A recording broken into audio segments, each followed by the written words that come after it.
नमस्कार, जय हिंद दोस्तों। आज हम देखने वाले हैं बिहार एसएससी यानी जो आपका सीजीएल का पीटी का एग्जाम निकाला गया, उसी का हम प्रैक्टिस सेट देखने वाले हैं। और ये आपका सेट नंबर 5 है। इसके पहले का 4 सेट आपका अपलोड कर दिया गया है। अभी देखिए त्यौहार चल रहा है, तो कहीं ना कहीं आप सब लोग का यहाँ पे समय जाएगा और कहीं ना कहीं आप सब लोग का थोड़ा बहुत पढ़ाई जो है डिस्टर्ब होगा। तो इसको आप जारी रखिए और उम्मीद है कि आप इस वीडियो को पूरा देखेंगे और यहाँ से आपका स्कोर जो है डेफिनेटली बढ़ेगा। तो चलिए वीडियो को शुरू करते हैं। और आज का पहला प्रश्न क्या है देख लेते हैं। वीडियो को लाइक कीजिएगा, शेयर कीजिएगा और सपोर्ट करने के लिए कम से कम वीडियो को लाइक जरूर कीजिएगा। तो पहला प्रश्न क्या है देख लेते हैं। और जल्द ही बिहार एसएससी सीजीएल का टारगेट बैच लाया जाएगा ताकि आप सभी लोग का कम समय में बेहतर से बेहतर आपका तैयारी करवाया जा सके। पहला प्रश्न है कि वर्ष 1526 ईस्वी में बाबर ने पानीपत में दिल्ली के सुल्तान को हराया और दिल्ली और डैश पर कब्जा कर लिया था। तो दोस्तों इसका आंसर आपका हो जाएगा ऑप्शन सी, आगरा जो है इसका सही उत्तर हो जाएगा। आप समझिएगा इसके बारे में थोड़ा सा कि पानीपत युद्ध के समय जो है इब्राहिम लोदी जो है दिल्ली का सुल्तान था। इस युद्ध में बाबर ने तुगलमा युद्ध पद्धति का यहाँ पे प्रयोग किया था।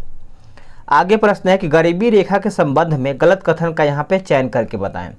तो गलत के बारे में पूछ रहा है। तो देखिए गरीबी रेखा समय और स्थान के साथ जो है बदलती रहती है, जो कि यहाँ पे सही है। दूसरा आपका पॉइंट है यानी बी कि एक व्यक्ति जो किसी सरकारी योजना या संगठन से जुड़ा नहीं है वह गरीब रेखा से नीचे हो सकता है। ये आपका पॉइंट जो है गलत है, यानी ऑप्शन बी के हिसाब से देखें तो ये आपका ऑप्शन गलत हो जाएगा। सी आपका बोला गरीबी को मापने के लिए इस्तेमाल की जाने वाली एक सामान्य विधि आय पर आधारित है, ये सही है। गरीबी रेखा की मापन सीमाएं जनसंख्या के उपभोग स्तरों पर आधारित हो सकती हैं, तो ये भी आपका सही है। आगे है किस भारतीय महिला को संयुक्त राष्ट्र महिला पुरस्कार 2021 से सम्मानित जो है किया गया है। दोस्तों इसका उत्तर आपका हो जाएगा ऑप्शन डी हो जाएगा, दिव्या हेगड़े। आगे प्रश्न है किसने राष्ट्रीय अल्पसंख्यक आयोग के अध्यक्ष के रूप में कार्यभार जो है ग्रहण किया है। कार्यभार, तो ये आपका हो जाएगा ऑप्शन डी, इकबाल सिंह लालपुरा। निम्नलिखित में से कौन जम्मू और कश्मीर का लोक नृत्य है। देखिए जम्मू और कश्मीर का लोक नृत्य के बारे में पूछ रहा है। इसमें आपका देखिए जो आपका यहाँ पे दिया गया है डमहल जो है आपका जम्मू और कश्मीर का लोक नृत्य माना जाता है। तो उत्तर जो है 5वें का डी सही उत्तर हो जाएगा। अब उत्तर प्रदेश के बारे में समझिएगा। जैसे आपका उत्तर प्रदेश का आपका चरकुला हो जाएगा, चापेली हो जाएगा, सायरा हो जाएगा। तो चलिए हम आगे देख लेते हैं। अगला आपका प्रश्न है, बोला कि भारत के किस राज्य में FIH पुरुष हॉकी विश्व कप 2023 का आयोजन जो है किया जाएगा। तो इसका आंसर आपका हो जाएगा ऑप्शन सी, ओडिशा। केंद्रीय रेल विद्युतीकरण संगठन का मुख्यालय जो है कहाँ पर स्थित है। तो दोस्तों ये आपको देखने को मिलता है इलाहाबाद, यानी ए इसका सही उत्तर हो जाएगा। देश में प्रथम विद्युत रेल जो है 3 फरवरी 1925 ईस्वी को मुंबई से कुर्ला के बीच जो है चलाई गई थी। तो आप इसको अच्छे से याद रखेंगे। आगे प्रश्न है कि स्तूप को घेरने वाली लकड़ी या पत्थर के घेरे यानी रेलिंग को क्या कहते हैं। तो इसको हम फाइनली दोस्तों क्या कहते हैं। तो 8 का प्रश्न हो जाएगा उत्तर ऑप्शन बी, वेदिका। निम्नलिखित में से किस स्मारक को हैदराबाद की पहली इमारत के रूप में सूचित जो है किया गया था। आंसर हो जाएगा ऑप्शन बी, चार मीनार। क्या हो जाएगा, चार मीनार जो है इसका सही आंसर हो जाएगा। आगे प्रश्न है निम्नलिखित में से किस वर्ष में भारतीय लघु उद्योग विकास बैंक की स्थापना यहाँ पे किया गया है। तो दोस्तों इसका उत्तर आपका हो जाएगा ऑप्शन डी, 1990 ईस्वी में, याद रखेंगे। निम्नलिखित में से कौन सा एक जैव आरक्षित क्षेत्र बायोस्फीयर रिजर्व है जो मेघालय में स्थित गारो हिल्स का एक भाग है, गारो हिल्स का। तो ये आपका हो जाएगा ऑप्शन बी, नो करेक्ट। चलिए आगे देख लेते हैं अगला आपका प्रश्न क्या है। आगे प्रश्न है निम्नलिखित में से किस वर्ष सती प्रथा पर प्रतिबंध लगाया गया था। सभी को याद ही होगा कि सती प्रथा पर प्रतिबंध जो है आपका 1829 में लगाया गया था। उत्तर जो है आपका डी हो जाएगा। इसमें देखिए राजा राम मोहन राय के सहयोग से बेटिंग ने 1829 में सती प्रथा को समाप्त कर दिया था। गृह मंत्रालय में भारत के महापंजीयक और पदेन जनगणना आयुक्त के अधीन जनगणना संगठन का गठन इनमें से किस वर्ष जो है किया गया था। तो दोस्तों इसका आंसर आपका हो जाएगा ऑप्शन डी, वर्ष 1949 ईस्वी में। वार्नाक्यूलस प्रेस अधिनियम डैश में पारित किया गया था, यानी जो आपका वार्नाक्यूलस प्रेस एक्ट है ये कब पारित किया गया था। तो ये आपका किया गया था 1878 में। निम्नलिखित में से किस वर्ष में तमिल को भारत की शास्त्रीय भाषा घोषित किया गया था? तो इसका उत्तर आपका हो जाएगा ऑप्शन सी 2004 में, 2004। चिपको आंदोलन यानी हग द ट्रीज मूवमेंट डैश में शुरू हुआ था, यानी ये कौन से दशक में शुरू हुआ था? यहाँ से प्रश्न आपका एग्जाम में देखने को मिलता है। तो ये आपका हो जाएगा 1970 के दशक में शुरू हुआ था, सी इसका उत्तर हो जाएगा। देखिए, चिपको आंदोलन का जो नेतृत्व है सुंदरलाल बहुगुणा ने प्रदान किया था, तो आप इस पॉइंट को अच्छे से याद रखेंगे। अब आते हैं क्वेश्चन नंबर 17 पे। तो इसमें देखिए आपका कुछ बोल रहा है कि भारतीय संविधान के अनुच्छेद, इन अनुच्छेदों द्वारा प्रदान किए गए अधिकार के बारे में पूछ रहा है। तो 17 का जो उत्तर है दोस्तों आपका हो जाएगा ऑप्शन सी हो जाएगा। इसको लगा लेते हैं अच्छे तरीके से। देखिए, अनुच्छेद 19B जो है आपका हो जाएगा दूसरे में हो जाएगा, ठीक है। और अनुच्छेद 19C जो है आपका हो जाएगा पहले में, संस्था या संघ बनाने का अधिकार। अनुच्छेद 19D यह आपका हो जाएगा तीसरे में। देखिए, अनुच्छेद आर्टिकल जो 19 है उसको आपको अच्छे से पढ़ना है, वहाँ से कई बार आपका एग्जाम में प्रश्न पूछा जाता है। भारत सरकार ने डैश में द्वितीय पिछड़ा वर्ग आयोग की नियुक्ति की थी, जिसे मंडल आयोग के नाम से जाना जाता है। उत्तर आपका हो जाएगा ऑप्शन डी 1979 में। निम्नलिखित में से कौन ग्रामीण क्षेत्रों में लोगों को प्रत्यक्ष ऋण सुविधा प्रदान नहीं करता है? तो इसका उत्तर जो है आपका दोस्तों हो जाएगा ऑप्शन सी हो जाएगा, राष्ट्रीय कृषि एवं ग्रामीण विकास बैंक हो जाएगा, सी इसका उत्तर हो जाएगा। नेक्स्ट प्रश्न है कि भारत में राष्ट्रीय जनसंख्या नीति निम्नलिखित में से किस वर्ष जो है बनाई गई थी?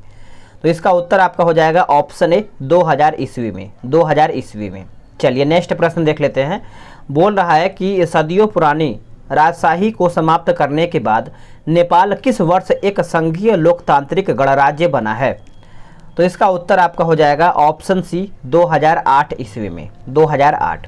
विभाजन के बाद भारतीय राज्यों के गठन के संबंध में निम्नलिखित शब्द किसने कहे थे कि उपद्रवकारी प्रवृत्तियां सिर उठा रही हैं? यानी उपद्रवकारी प्रवृत्तियां जो है सिर उठा रही हैं। तो ये जो कहा गया था जवाहरलाल नेहरू के द्वारा कहा गया था, उत्तर डी हो जाएगा। 2021 ईस्वी तक भारत के पास डैश की कुल स्थापित क्षमता के साथ दुनिया की चौथी सबसे बड़ी पवन स्थापित क्षमता है और डैश भारत का सर्वाधिक पवन संभावित क्षमता वाला राज्य है। तो इसका उत्तर आपका हो जाएगा दोस्तों ऑप्शन डी हो जाएगा। आप इसको अच्छे से याद रखेंगे। आगे है कि Amazon.com INC के संस्थापक कौन हैं? तो ये आपका हो जाएगा ऑप्शन ए जेफ बेजोस हो जाएगा, यानी जेफ बेजोस हो जाएगा, ऑप्शन ए। इल्तुतमिश का शासनकाल कब से कब तक था? देखिए, इल्तुतमिश का जो शासनकाल था आपका 1210 से लेकर के 1236 तक था, यानी ऑप्शन जो बी है 25 का हो जाएगा। इल्तुतमिश इलबरी जाति का तुर्क सुल्तान था, तो आप इसको भी याद रखेंगे। निम्नलिखित में से कौन सा विकल्प कृष्णा नदी की सहायक नदी नहीं है? तो पूछ रहा है नहीं है, तो ब्राह्मणी जो है आपका कृष्णा नदी की सहायक नदी नहीं है। उत्तर आपका जो है डी सही उत्तर हो जाएगा। अल नीनो का अर्थ क्या है? देखिए, अल नीनो की अर्थ की बात करेंगे तो चाइल्ड क्राइस्ट हो जाएगा, सी इसका उत्तर हो जाएगा। प्राथमिक शिक्षा का अधिकार निम्नलिखित में से किस अनुच्छेद के तहत जो है शामिल किया गया है? तो प्राथमिक के बारे में पूछ रहा है, तो अनुच्छेद 21A हो जाएगा, अनुच्छेद 21A। आगे है कि डैश संसद का उच्च सदन कहा जाता है? तो दोस्तों ये आपका हो जाएगा ऑप्शन डी राज्यसभा को। आगे है कि निवल राष्ट्रीय उत्पाद के संबंध में कौन सा कथन यहाँ पे सही है? तो ये आपका 30 नंबर है, तो आपका केवल एक ही हो जाएगा। NNP प्राप्त करने के लिए JNP में मूल्यह्रास को घटाया जाता है, तो ए जो है इसका सही उत्तर हो जाएगा। तीसरी बौद्ध परिषद की तारीख क्या थी? तो इसका आंसर आपका हो जाएगा ऑप्शन सी 250 BC, यानी बिफोर क्राइस्ट आप मान सकते हैं, ईसा पूर्व इसको बोलते हैं, तो 250 इसका उत्तर हो जाएगा। आगे है ग्राम पंचायत की बैठक के लिए यदि गणपूर्ति नहीं होती है तथा बैठक प्रारंभ हो जाती है तो लेकिन गणपूर्ति की ओर ध्यान आकृष्ट कराया जाता है, तो पीठासीन पदाधिकारी जो है कितने घंटे तक यहाँ पे बोला है कि प्रतीक्षा करता है, फिर भी गणपूर्ति नहीं होने पर अगले दिन या भविष्य के लिए बैठक को स्थगित कर देता है। तो इसका उत्तर दोस्तों आपका हो जाएगा ऑप्शन बी 1 घंटा। गोलकुंडा राजवंश यानी सल्तनत की स्थापना जो है किसने किया है? तो ये आपका हो जाएगा कुली कुतुब शाह। लोकसभा को स्थगित करने की शक्ति डैश के पास होता है, यानी किसके पास होता है, सभी को याद ही होगा, लोकसभा के अध्यक्ष के पास होता है। भारत में खनिजों में सबसे समृद्ध पठार डैश है, तो इसका उत्तर दोस्तों आपका हो जाएगा ऑप्शन ए, छोटा नागपुर पठार हो जाएगा, ए इसका उत्तर हो जाएगा। क्षेत्रफल यानी किलोमीटर स्क्वायर के अनुसार भारत का सबसे बड़ा राज्य कौन सा है, तो सबसे बड़ा राज्य की बात करेंगे तो ये आपका हो जाएगा ऑप्शन डी, राजस्थान। भारत की मुख्य भूमि में कितने तटीय जिले हैं, तो तटीय जिले की बात करेंगे तो ये आपका हो जाएगा ऑप्शन सी, 66 हो जाएगा। गुजरात में तटीय जिलों की संख्या सबसे अधिक 14 है। आगे है कि उपराष्ट्रपति डैश के द्वारा चुनाव फिर से पढ़ लेते हैं। उपराष्ट्रपति डैश के द्वारा चुना जाता है और निर्वाचन मंडल के सदस्य जो हैं यही होते हैं, तो यह आपका हो जाएगा राज्यसभा और लोकसभा, यानी ऑप्शन सी। आगे है गायपोरिया समिति का संबंध जो है किससे है, तो गायपोरिया समिति देखिए आपको याद होगा दोस्तों, आपने आंसर किया होगा, बैंक के क्षेत्र से है, यानी ऑप्शन बी। कंचनजंगा हिमालय के निम्नलिखित भौगोलिक प्रभावों में से किसके अंतर्गत आता है, इसका उत्तर आपका हो जाएगा ग्रेटर हिमालय हो जाएगा, बी इसका उत्तर हो जाएगा। एनसीबीसी का पूरा नाम क्या है, देखिए एनसीबीसी का पूरा नाम आप सभी लोग याद रखेंगे, national commission for backward classes हो जाएगा, ए इसका जो है सही उत्तर हो जाएगा। आगे प्रश्न है, निम्नलिखित में से किस उद्देश्य को स्थापित करने के लिए 74वां संशोधन पारित किया गया था, तो यह आपका हो जाएगा नगर निगम और उसके लिए चुनाव करना, यानी ऑप्शन जो सी है इसका सही उत्तर हो जाएगा।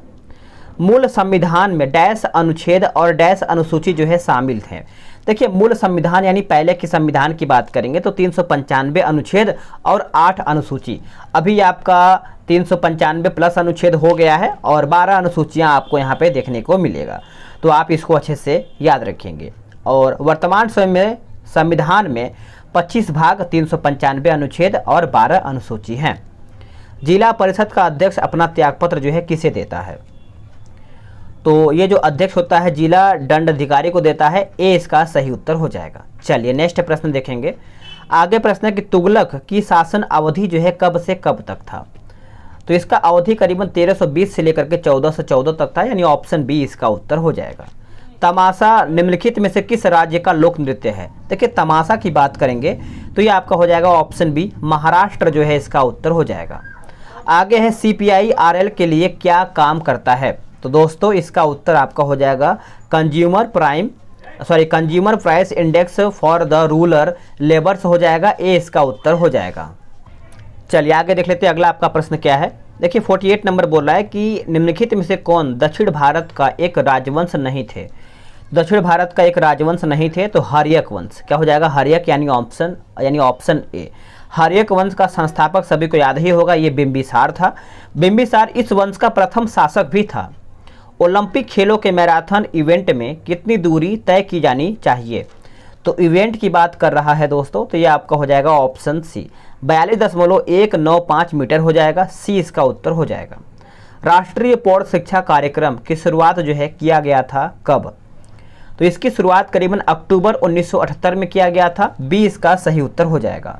ठीक है, चलिए नेक्स्ट क्वेश्चन देख लेते हैं कि 6.5 pH मान वाले एक विलयन में HCl की कुल बूंदें मिलाने पर क्या होगा, तो क्या होगा दोस्तों, तो विलयन अधिक अम्लीय हो जाएगा और pH मान जो है घट जाएगा, तो ए इसका सही उत्तर हो जाएगा। निम्नलिखित में से कौन एक द्रव में ठोस के विलयन का उदाहरण है, देखिए ठोस के विलयन का एक उदाहरण जो है माना जाता है, तो सही आंसर आपका हो जाएगा ऑप्शन सी, आयोडीन का टेक्सचर हो जाएगा, सी इसका उत्तर हो जाएगा। पुरुषों में वृक्ष वृषण कोषण डैश होता है या फिर होती है, तो इसका उत्तर आपका हो जाएगा दोस्तों 53 नंबर का ऑप्शन, एक सेकेंड,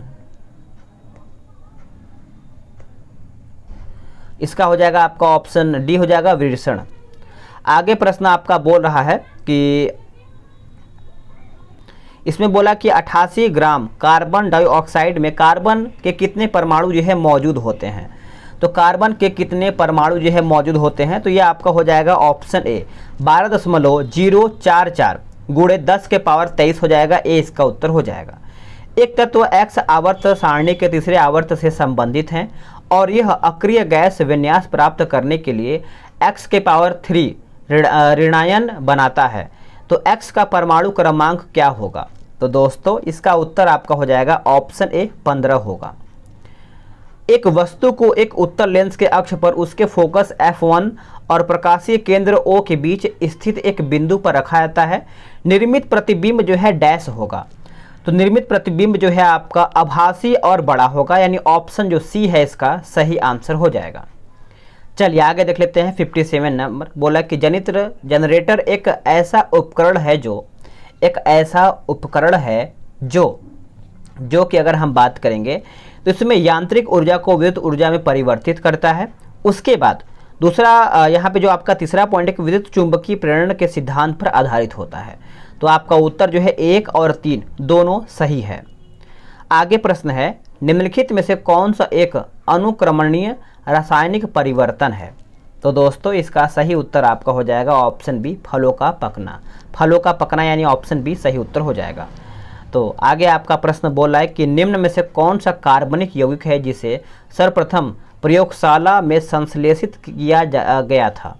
तो प्रयोगशाला में पूछ रहा है, तो इसका देखिए 60 का उत्तर दोस्तों आपका हो जाएगा ऑप्शन ए हो जाएगा यूरिया। क्या हो जाएगा? यूरिया। आगे प्रश्न है, बोला कि किस कारण छोटी सी ईथर की मात्रा हथेली पर ठंडक प्रदान करती है? हथेली पर, तो वाष्पीकरण के कारण हो जाएगा। सी इसका उत्तर जो है आपका यहाँ पे सही उत्तर हो जाएगा। कौन सा अंग है जो अतिरिक्त जल, वसा व अन्य अपचायक अपशिष्ट भी बाहर निकालता है? अपचायक अपशिष्ट जो है बाहर निकालता है, तो ये आपका हो जाएगा ऑप्शन बी त्वचा जो है इसका सही उत्तर हो जाएगा। हाइड्रोक्लोरिक अम्ल का निर्माण हाइड्रोजन और किसको मिलाने पर होता है?